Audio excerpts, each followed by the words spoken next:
বাতিলই থাকছে তারেক রহমানের চাঁদাবাজির 4 মামলা। হাইকোর্টের রায়ের বিরুদ্ধে রাষ্ট্রপক্ষের লিভ টু আপিল খারিজ। আইনজীবীদের দাবি পুরোটাই ছিল বানোয়াট। হাইকোর্ট ডিভিশন মামলাগুলো যে বাতিল করেছিলেন সেই বাতিলের রায় কার্যকর থাকলো। আন্তঃক্যাডার দ্বন্দ্বে প্রশাসনে অস্থিরতা, অ্যাডমিনের বিপক্ষে অন্যরা।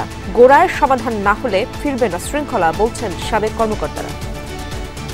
সেইভাবে যদি পদোন্নতি হয় তাহলে তো একটা সমতার ভিত্তিতে একটা রাষ্ট্র ব্যবস্থা হবে না। যদি সংস্কার করতে হয় সেখানে আমাদের দেখতে হবে যে এই এতগুলো ক্যাডার সার্ভিস রাখার যৌক্তিকতা আছে কিনা। জনগণের ভোটাধিকার ফিরিয়ে দিতে সুষ্ঠু নির্বাচন উপহার দিতে চান সিইসি। নির্ভুল ভোটার তালিকা প্রণয়নে কর্মকর্তাদের নির্দেশ। রাজধানীর বিভিন্ন হাসপাতালে সংঘবদ্ধ ছিনতাই চক্রের উৎপাত। রোগীর স্বজনের কাছ থেকে ছিনিয়ে নিচ্ছে টাকা, মোবাইল সহ মূল্যবান সরঞ্জাম। চিকিৎসার জন্য আইসে আমাকে এক বিপদের উপর আর এক বিপদ। রোগী নিয়ে যে টেনশন করি তার চেয়ে বেশি টেনশন করি চুরি ডাকাতি জন্য। 10,000 টাকা নিয়ে সে যাচ্ছিল আর একটা করতে, লিফটে থেকে 4-5 জন ঘিরে তার ওই 10,000 টাকা নিয়ে গেছে।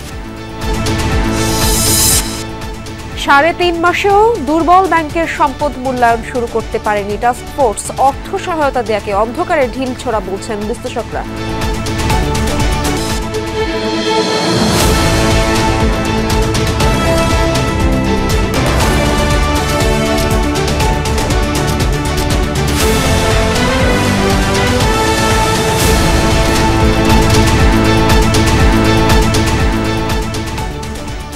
দেখছিলেন শিরোনামগুলো। এছাড়াও দেশ বিদেশের আরো খবর নিয়ে দুপুরে বাংলাদেশে আপনাদের সঙ্গে আছি আমি ইশরাত জাহান। বিএনপির ভারপ্রাপ্ত চেয়ারম্যান তারেক রহমানের বিরুদ্ধে দায়ের করা চাঁদাবাজির 4টি মামলা বাতিল করে হাইকোর্টের রায় বহাল রেখেছেন আপিল বিভাগ। হাইকোর্টের রায়ের বিরুদ্ধে রাষ্ট্রপক্ষের দায়ের করা লিভ টু আপিল খারিজ করে বিচারপতি মোহাম্মদ আশফাকুল ইসলামের নেতৃত্বাধীন 4 বিচারপতির আপিল বেঞ্চ এই আদেশ দেন। তারেক রহমানের আইনজীবীরা বলছেন, এই রায়ে প্রমাণ করে রাজনৈতিকভাবে নাজেহাল করতেই তারেক রহমানের বিরুদ্ধে দায়ের করা হয়েছিল একের পর এক মামলা। বিএনপির ভারপ্রাপ্ত চেয়ারম্যান তারেক রহমানের বিরুদ্ধে 2007-8 সালে 17টি মামলা হয়েছিল সেনা সমর্থিত সরকারের আমলে। এর মধ্যে ছিল গুলশান, কাফরুল, শাহবাগ এবং ধানমন্ডি থানায় দায়ের হওয়া চাঁদাবাজির এই 4 মামলা। 5 আগস্ট রাজনৈতিক পট পরিবর্তনের পর অন্য অনেক মামলার মতোই গত 23 অক্টোবর চাঁদাবাজির এই 4 মামলাও বাতিল করে দেয় হাইকোর্ট। হাইকোর্টের এই রায়ের বিরুদ্ধে রোববার রাষ্ট্রপক্ষের লিভ টু আপিলের শুনানি হয় সর্বোচ্চ আদালতে। রাষ্ট্রপক্ষের শুনানি শেষে হাইকোর্টের রায় বহাল রাখা হয় আপিল বিভাগেও। রাষ্ট্রপক্ষের যে আপিল, সেই আপিলটা ডিসমিস করা হয়েছে। তার মানে দাঁড়ালো হাইকোর্ট ডিভিশন মামলাগুলো যে বাতিল করেছিলেন সেই বাতিলের রায় কার্যকর থাকলো। রায়ের মাধ্যমে প্রমাণিত হলো সেই মামলাগুলো মিথ্যা, বানোয়াট এবং মামলাগুলোর কোনো আইনগত ভিত্তি ছিল না। আইনজীবীরা বলছেন, এই 4 মামলা প্রমাণ করে এর মাধ্যমে কতটা নির্যাতন এবং রাজনৈতিকভাবে হ্যায় প্রতিপন্ন করা হচ্ছে তারেক রহমানকে। জনাব তারেক রহমান হাঁটতেও পারতেন না, তার যে পিছনের ব্যাকবোন এগুলো ভেঙে ফেলেছিল, এত টর্চার তার উপরে করা হয়েছে। যে তারেক রহমানের যত মামলাই হয়েছে সবগুলাই উদ্দেশ্যপ্রণোদিত এবং রাজনৈতিক উদ্দেশ্যপ্রণোদিত। সেই কারণে তিনি খালাস পেতে পারেন এবং আদালত আজকে 4টি মামলায় ডিসমিস করে দিয়েছে। 111 পরবর্তী এবং আওয়ামী লীগ সরকার মিলিয়ে মোট 82টি মামলা হয় তারেক রহমানের বিরুদ্ধে। তার আইনজীবীরা বলছেন, আর 18 থেকে 19টি মামলা বাতিল হলেই সম্পূর্ণ মামলা মুক্ত হবেন বিএনপির ভারপ্রাপ্ত চেয়ারম্যান। তবে তার দেশে ফেরা মামলার উপর নির্ভর করছে না। 111 সরকারের প্রায় প্রত্যেকটা মামলায় বাতিল হয়ে গেছে। আর শেখ হাসিনা ওয়াজেদের সময় ওনার বিরুদ্ধে মানহানির মামলা দায়ের করা হয়েছিল 64টা ডিস্ট্রিক্টে। সেই মামলার প্রায় 36টা মামলা ইতিমধ্যে খারিজ হয়ে গেছে। এখন গোটা মিলিয়ে ধরেন 18-19টার মতো মামলা আছে। 2008 সালের 11 সেপ্টেম্বর জামিনে মুক্ত হয়ে চিকিৎসার জন্য সপরিবারে লন্ডনে যান তারেক রহমান। সেখান থেকেই নেতৃত্ব দিচ্ছেন দলকে। আরিফুর রহমান সবুজ, যমুনা নিউজ, ঢাকা।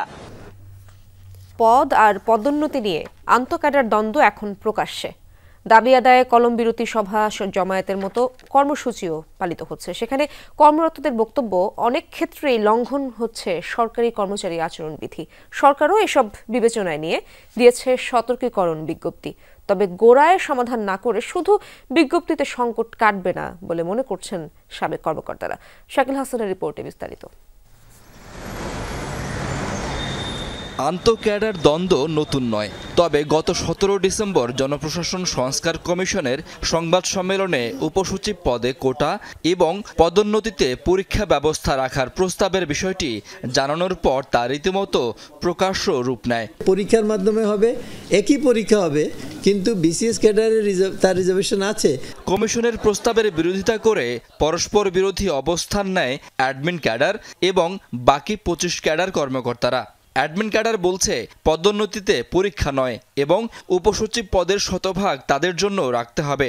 উল্টো দিকে 25 ক্যাডার জোট বলছে পদোন্নতিতে পরীক্ষা এবং উপসচিব পদ সবার জন্য উন্মুক্ত করার কথা। এই দ্বন্দ্বে প্রশাসন বিভাগে তৈরি হয়েছে অস্থিরতা। অ্যাডমিন ও কৃষি ক্যাডারের সাবেক 2 ঊর্ধ্বতন কর্মকর্তার সাথে আলাপে উঠে এসেছে সংকটের গোড়ার কথা। ব্র্যাকেটবন্দি ক্যাডার যখন থেকে সৃষ্টি করা হলো, তখন থেকে তাদের মধ্যে একটা দ্বন্দ্ব, সংঘাত এবং কম্পিটিশন শুরু হলো। তো আমাদের যদি সংস্কার করতে হয়, সেখানে আমাদের দেখতে হবে যে এই এতগুলো ক্যাডার সার্ভিস রাখার যৌক্তিকতা আছে কিনা। তদবির বা রাজনৈতিক পরিচয় সেইভাবে যদি পদোন্নতি হয়, তাহলে তো একটা সমতার ভিত্তিতে একটা রাষ্ট্র ব্যবস্থা হবে না। দাবি আদায়ে দুপক্ষই সভা সমাবেশ, সচিবালয়ে জমায়েত, কলম বিরতির মতো কর্মসূচি পালন করেছে। এতে প্রশাসনে স্থবিরতার পাশাপাশি মুখোমুখি অবস্থানে সরকারি কর্মকর্তারা। বাধ্য হয়ে 31 ডিসেম্বর তাদের সতর্ক করে বিজ্ঞপ্তি দেয় সরকার। এতে সরকারি কর্মচারী আচরণ বিধিমালা 1979-র 30 ধারা স্মরণ করিয়ে দিয়ে ব্যবস্থা নেয়ার কথাও বলা হয়। অফিস চলাকালীন সময়ে কোনো অবরোধ, মানববন্ধন, কর্মবিরতি এগুলো চাকরিবিধিতে তো নাই, এগুলো তো চাকরিবিধি পরিপন্থী। সরকারের কাছে দাবি পেশের জন্য সমাবেশ করা, এটা আমাদের কন্ডাক্ট রুলস অ্যালাউ করে না।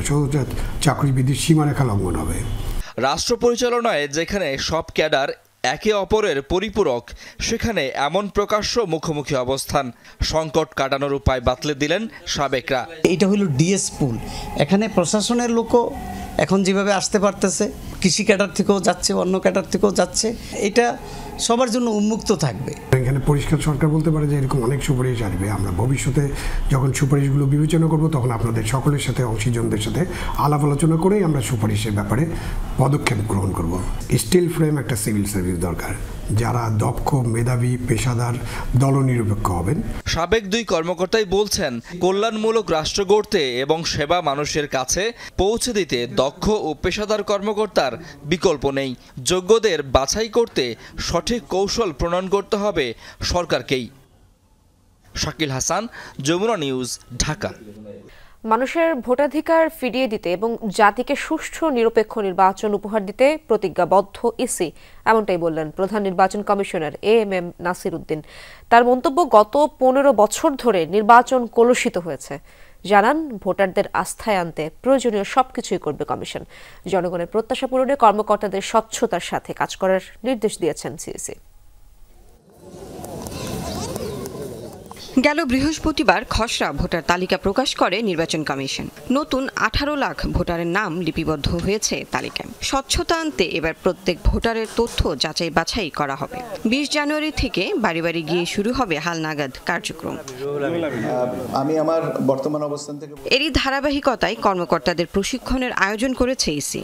গত 15 বছরে নির্বাচন ব্যবস্থার উপর আস্থাহীনতা তৈরি হয়েছে, তবে পরিবর্তিত পরিস্থিতিতে বিশ্বাস ফেরানোর চেষ্টা করছে ইসি, যা কমিশনারদের সামনে বড় সুযোগ। গ্রহণযোগ্য নির্বাচন অনুষ্ঠানে কোনো অস্বচ্ছতা বরদাস্ত করা হবে না, জানান কমিশনাররা। আপনার লিডারশিপের উপরেই আমার মনে হয় নির্ভুল ভোটার তালিকা প্রণয়নের একটা অন্যতম ফ্যাক্টর। মানুষের অনীহা, আস্থার ভাব মানুষের সৃষ্টি করতে হবে, আর সেই আস্থার ভাব সৃষ্টি হবে প্রথম দিন থেকে। আপনি যে যাচ্ছেন আপনি আস্থার ভাব সৃষ্টি করবেন। একটা একটা করে তালিকা আমাদেরকে চেক করতে হবে। এবার অপরাপর সময়ের মতন গতানুগতিকভাবে করলে হবে না। গতানুগতিকভাবে করলে পারে আমাদের যে সীমাবদ্ধতার কথাগুলো আমি শুরুতেই বললাম, পারসেপশনের কথা বললাম, মানুষের ধারণার কথা বললাম, এগুলো থেকে যাবে। আমরা নির্বাচন যেভাবে কলুষিত হয়েছে সেইটাকে পুনরুদ্ধার করার জন্য আমাদের যা যা করার লাগে তাই করব। আবারও অনুরোধ করছি, সামান্যতম অবহেলা, সামান্যতম অস্বচ্ছতা, সামান্যতম ফাঁকিবাজি যাতে না হয়। একটা সঠিক ভোটার তালিকা চাই, যেটা একটা ক্রেডিবল ইলেকশনের জন্য, নির্বাচনের জন্য পূর্বশর্ত। সিইসি বলেন, ক্রান্তি লগ্নে কমিশন দায়িত্ব নিয়েছে, তাই জনগণের প্রত্যাশাও অনেক বেশি। গতানুগতিক পন্থায় চিন্তার সুযোগ নেই। পাশাপাশি বলেন, কর্মকর্তাদের মন মানসিকতার পরিবর্তন না হলে কোনো সংস্কারই ভালো কিছু বয়ে আনবে না। জাতির প্রতি প্রতিশ্রুতি হচ্ছে একটা free, fair and credible election জাতিকে উপহার দেওয়া, যেটা একদিন জাতি বঞ্চিত হয়েছে। তাদের এই বঞ্চনার দুঃখ তারা বলার জন্য আছে, আমরা আছি। তা আমরা দায়িত্ব নিয়েছি ইনশাল্লাহ তাদের বঞ্চনা যাতে আমরা ঘুষাইতে পারি। নির্ভুল ভোটার তালিকা প্রণয়নে কর্মকর্তাদের গুরুত্বের সাথে কাজ করার আহ্বান জানান প্রধান নির্বাচন কমিশনার। সব সংস্কারের বড় সংস্কার হলো নিজেকে, নিজের আত্মাকে সংস্কার করা। লাভলি বিথি, যমুনা নিউজ, ঢাকা। অবশেষে 11 দিন পর খুলে দেওয়া হয়েছে আগুন লাগা সচিবালয়ের 7 নম্বর ভবনটি। সকালে ভবনটির 5ম তলা পর্যন্ত অফিস চালু হলেও ক্ষতিগ্রস্ত 6ষ্ঠ থেকে 9ম তলা এখনো বন্ধ। এসব ফ্লোরের কাজ শেষ হতে আরও 10 থেকে 15 দিন প্রয়োজন বলে জানিয়েছেন গণপূর্ত সচিব। 7 নং ভবনের পোড়া ফ্লোর পরিদর্শনে গিয়ে গণপূর্ত সচিব আব্দুল হামিদ খান জানান, এখন ধোয়া মোছার কাজ চলছে, ঠিক করা হচ্ছে পানির লাইন, কম্পিউটার কানেকশন। আগামী 10 থেকে 15 দিনের মধ্যে আগুন লাগা 4টি তলায় কাজ শুরু করা যাবে। শ্রম সচিব জানান, মারাত্মকভাবে 5টি ফ্লোর ক্ষতিগ্রস্ত হয়েছে, তবে এর মাঝেও মন্ত্রণালয়গুলোর বাইরের অফিসে কাজ চালু ছিল। তবে যেভাবে ক্ষতি হয়েছে সে অনুযায়ী স্বাভাবিক অবস্থায় ফিরে আসতে কিছুটা সময় লাগবে। শুধু রিপেয়ার করার ইস্যু না, এখানে সেফটি ইস্যু আছে, কারণ এখানে অনেক কর্মকর্তারা বসেন, স্টাফরা বসেন, আমাদের এখানে মিটিং এ অনেক লোকজন আসে, তাদের সেফটি ইস্যুটাও কিন্তু আমাদের ভাবতে হবে। প্লাস্টার গুলো কিন্তু টোটালি অলমোস্ট আপনার ধ্বংস হয়েছে, এগুলো কিন্তু রিপেয়ার করতে আমার মনে হয় যে গণপূর্ত ইঞ্জিনিয়াররা যারা বিশেষ করে তারাই ভালো বলতে পারবেন আসলে কতদিন সময় লাগবে। তবে এটি কিন্তু যে খুব স্বল্প সময় যে এটি রিবিল করা যাবে বলে আমি মনে করি না। আজকে আমরা এটা কমপ্লিট করে দিচ্ছি, তাকে অফিস করতে পারবে, আর উপরেরটা আমরা শুরু করবো কাজ 10-12 দিন লাগবে সর্বোচ্চ, এর বেশি হয়তো আমরা করে দিতে পারবো ইনশাল্লাহ। পানির আমরা আজকের মধ্যে কমপ্লিট, পানি ছাড়া বাকি সব কমপ্লিট হয়ে গেছে। দর্শক, সচিবালয়ের আরো খবর জানবো আমার সহকর্মী আলমগীর স্বপন সেখানে রয়েছেন। স্বপন, ভবনের 5ম তলায় কোন কোন মন্ত্রণালয়ের কাজ শুরু হয়েছে সেই ব্যাপারে জানাবেন, এবং ক্ষতিগ্রস্ত ফ্লোরগুলোতে কার্যক্রম স্বাভাবিক করার বিষয়ে কর্মকর্তারা কি বলছেন?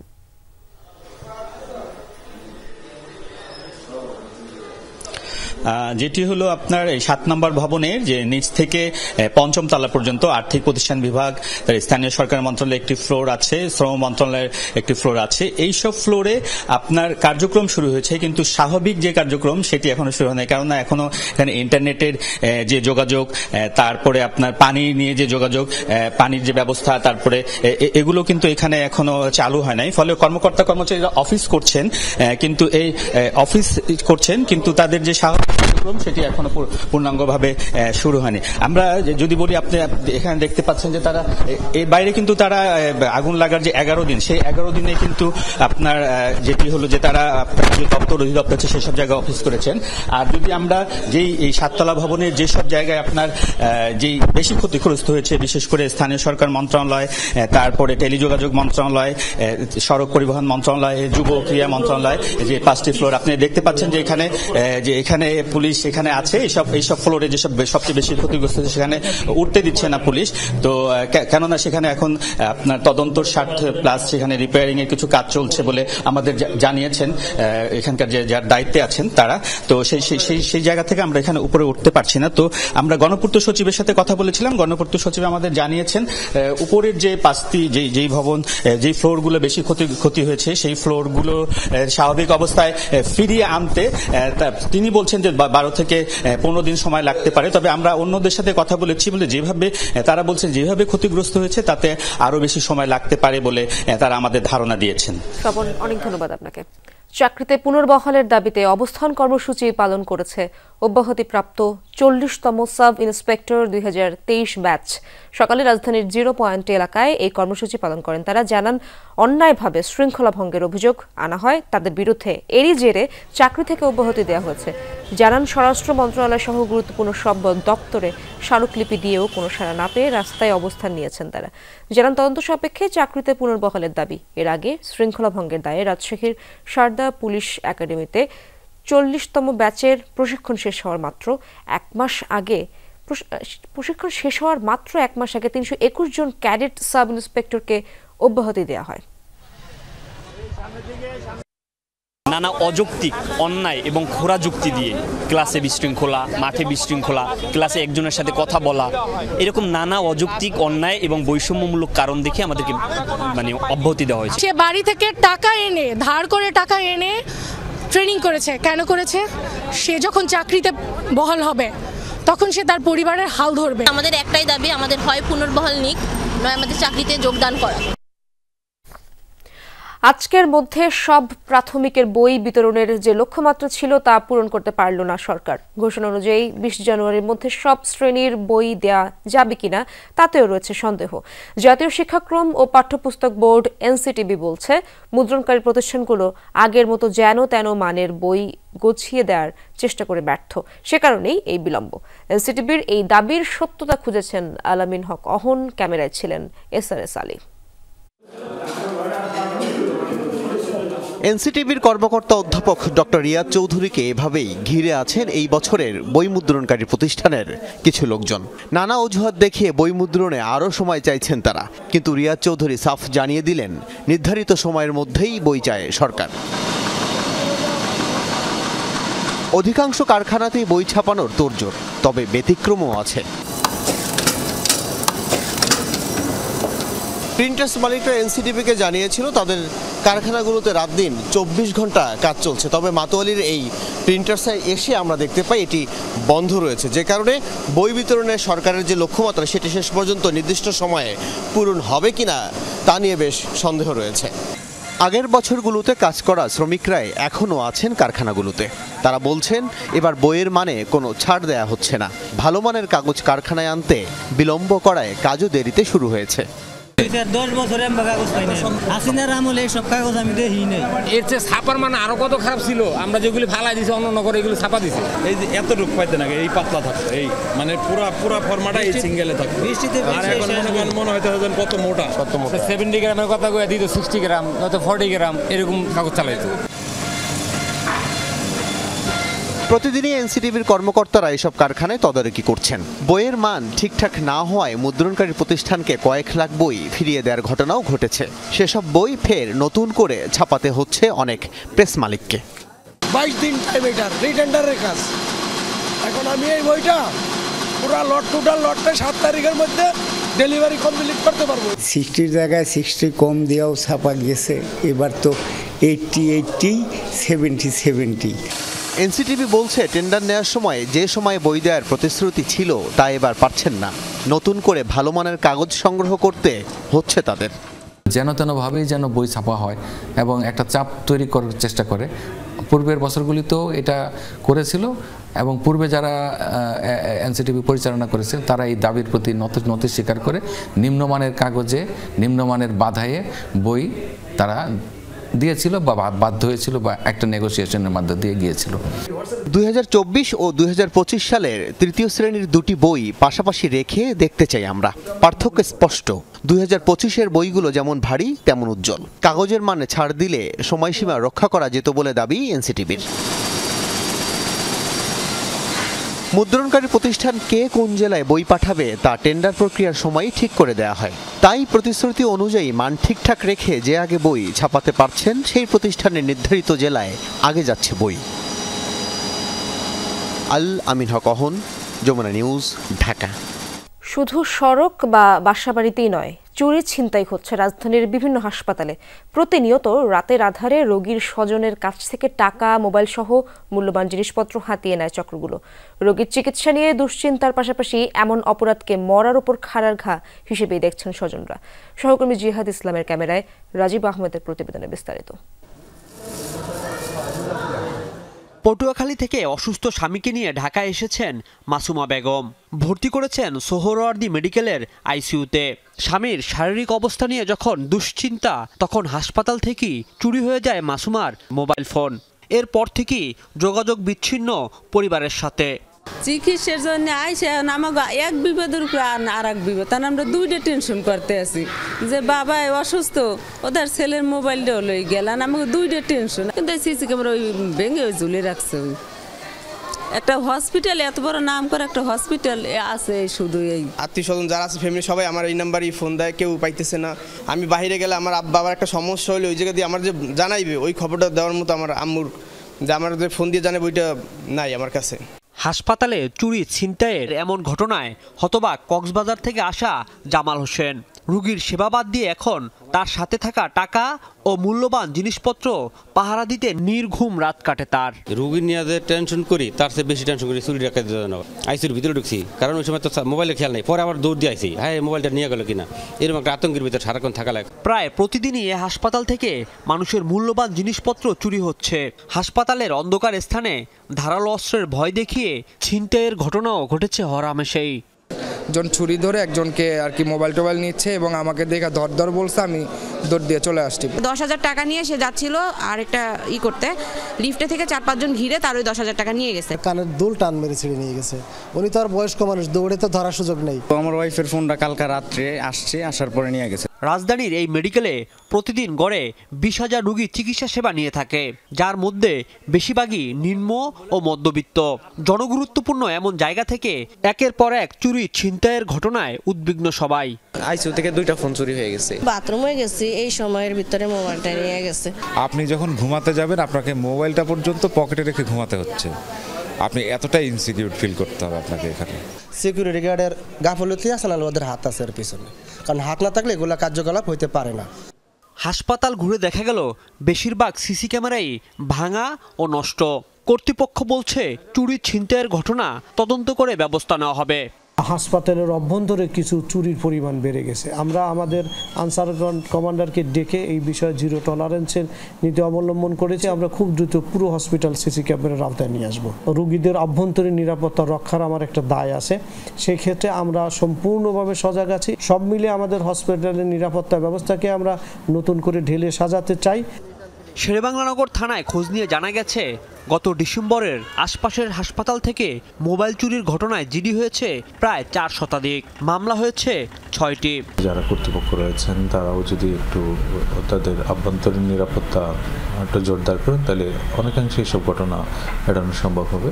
যদি কেউ কোনো ভুক্তভোগী কোনো ঘটনার শিকার হন, আমাদের কাছে অভিযোগটা আসলে আমরা দ্রুততম ব্যবস্থা গ্রহণ করব। শুধু সোহরাওয়ার্দী মেডিকেল থেকেই না, প্রতিনিয়ত চুরি ছিনতাইয়ের ঘটনা ঘটছে রাজধানীর বেশিরভাগ হাসপাতালে। এমন পরিস্থিতি থেকে মুক্তি চায় হাসপাতালে আসা রোগী ও তাদের স্বজনরা। রাজীব আহমেদ, যমুনা নিউজ, ঢাকা। আজ ও আগামীকাল শীতের তীব্রতা না থাকলেও 7-8 জানুয়ারি বৃষ্টির সম্ভাবনা রয়েছে, এমন পূর্বাভাস দিল আবহাওয়া অধিদপ্তর। তাছাড়া 8, 9 ও 10 জানুয়ারি মৃদু শৈত্যপ্রবাহের কারণে ফের কমতে পারে তাপমাত্রা। সকালে এক ব্রিফিংয়ে এমন তথ্য জানান আবহাওয়াবিদ মোহাম্মদ আব্দুর রহমান খান। বলেন, এ সপ্তাহের শেষ দিকে শীতের তীব্রতা কয়েক গুণ বাড়বে।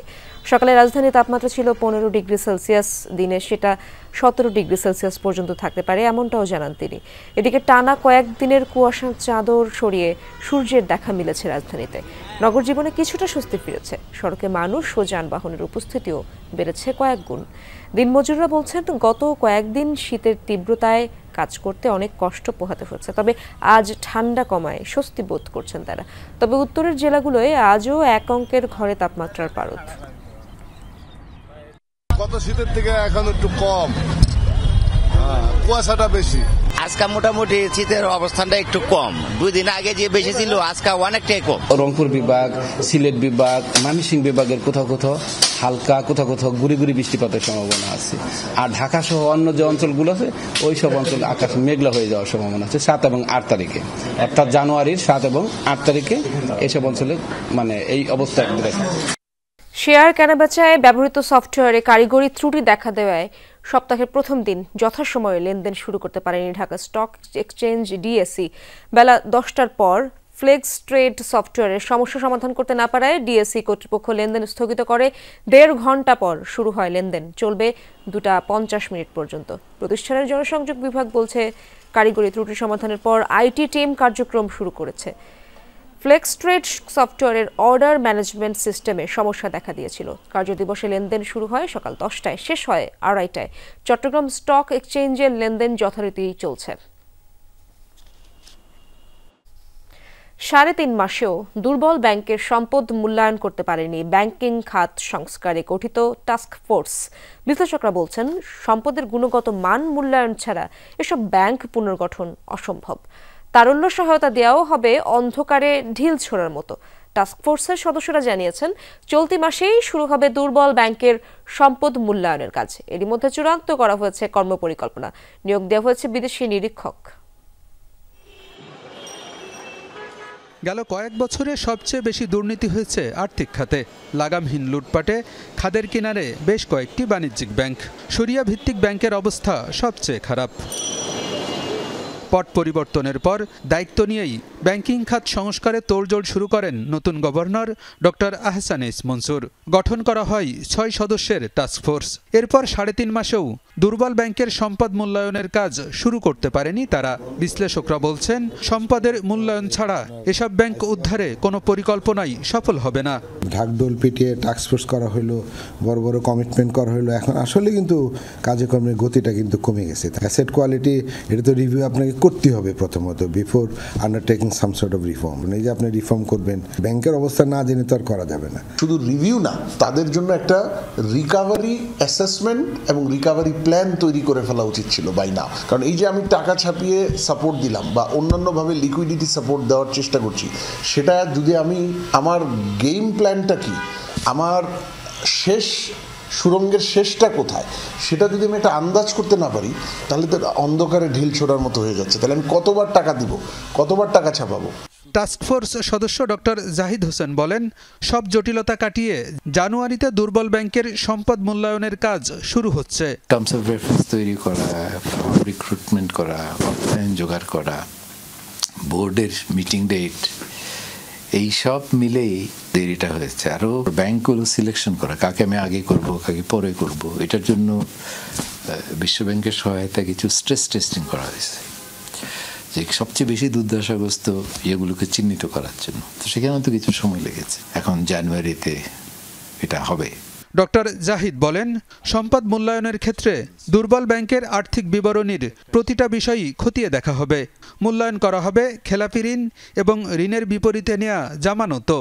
কেপিএমজি, আর্নেস্ট ইয়াং যে ফার্মগুলোকে নিয়োগ দেওয়া হচ্ছে, তারা তো এই ব্যালেন্স শিটের প্রত্যেকটা আইটেমই ঘেটে দেখবে, যেটা দেখানো হয়েছে ব্যালেন্স শিটে আসলে তা কিনা, প্রভিশনিং মতো ঠিকমতো করা হয়েছে কিনা, কোলাটেরালটা কি এবং তার ভ্যালুয়েশনটা ঠিকমতো হয়েছে কিনা, সেগুলো নির্ধারণ করা। প্রত্যেকটা লোন বাই লোন এটাকে দেখতে হবে। প্রাথমিকভাবে বেশি দুর্দশাগ্রস্ত ব্যাংকের সম্পদ মূল্যায়ন করা হবে। অর্থায়ন সাপেক্ষে ব্যাংকের সংখ্যা পর্যায়ক্রমে বাড়বে বলেও জানান ডক্টর জাহিদ হোসেন। আলমগীর হোসেন, যমুনা নিউজ, ঢাকা। রাজবাড়ীতে সেনাবাহিনীর শীতকালীন মহড়া অনুষ্ঠানে যোগ দিয়ে কথা বলছেন অন্তর্বর্তী সরকারের প্রধান উপদেষ্টা ডক্টর মোহাম্মদ ইউনূস। আমরা সরাসরি চলে যাচ্ছি তার বক্তব্যে। বহু ব্যাটল পৃথিবীতে বিখ্যাত হয়ে আছে, এক একটা ব্যাটল কিভাবে তারা লড়াই করেছে, কিভাবে জিতেছে, শত্রুর কাছ থেকে বিজয় ছিনিয়ে এনেছে, সবকিছুর প্রস্তুতি এভাবেই হয়। আজকে সেটা দেখে খুব ভালো লাগলো, আমাদের প্রস্তুতি, যাতে এটা ক্রমাগতভাবে আমরা প্রতি মুহূর্তের জন্য প্রস্তুত থাকতে পারি সেটার জন্য। তো সেটার জন্য আবার যারা যে সমস্ত ইউনিট এখানে অংশগ্রহণ করলো, সৈনিকদের অভিনন্দন জানাচ্ছি, তাদের যারা পরিচালনা করছেন তাদেরকে অভিনন্দন জানাচ্ছি, এবং ক্রমাগতভাবে এটা আরো সুন্দরভাবে গড়ে উঠবে এই আশা করছি। এই প্রস্তুতির মধ্যে যেটা বারে বারে আসবে সেটা হলো যে পারফেকশন। এটা সব জিনিসে, সেটা শুধু যুদ্ধের ব্যাপারে নয়, জীবনের সবকিছুতেই খাটে। খেলাধুলার যে খাটে সেটা তো প্রতিনিয়তই আমরা দেখি, যে যত বেশি খাটে, যে যত বেশি পরিশ্রম করে, প্রস্তুতি নেয়, খেলায় জেতার সম্ভাবনা তার বেশি। যুদ্ধক্ষেত্র একই ব্যাপার, প্রস্তুতি বারে বারে করতে হয়, পারফেকশন বারে বারে করলে এই পারফেকশনের দিকে যায়। সেই পারফেকশনের জন্যই আমাদের সার্বক্ষণিক প্রচেষ্টা চলতে থাকবে। এটারই একটা উদাহরণ আজকে আমরা দেখলাম। উপস্থিত বিশেষ সহকারী, 3 বাহিনীর প্রধানগণ, আমন্ত্রিত সামরিক ও বেসামরিক অতিথিবৃন্দ এবং 55 পদাতিক ডিভিশনের সকল সদস্যবৃন্দ, আসসালামু আলাইকুম। প্রথমে আমি মহান আল্লাহর কাছে সবার সুস্থতা ও নিরাপত্তার জন্য শুকরিয়া আদায় করছি। বাংলাদেশ সেনাবাহিনীর এই মহড়ায় আপনাদের কাছে আসতে পেরে আমি অত্যন্ত আনন্দিত। একজন শান্তিকামী মানুষ হিসেবে আমি বরাবরই যুদ্ধের চেয়ে শান্তির মহড়া দেখতে বেশি আনন্দ বোধ করি। তবে দেশের স্বাধীনতা ও সার্বভৌমত্বের প্রশ্নে প্রস্তুতির লক্ষ্যে সামরিক বাহিনীর এই প্রশিক্ষণ অত্যন্ত গুরুত্বপূর্ণ। আজকের এই মহড়ায় বাংলাদেশ সেনাবাহিনীর প্রদর্শিত দক্ষতা অত্যন্ত প্রশংসনীয়। এই মহড়া দেখে আমিও সেনাবাহিনী, বিমান বাহিনীর সক্ষমতা সম্পর্কে আরও আত্মবিশ্বাসী হয়েছি।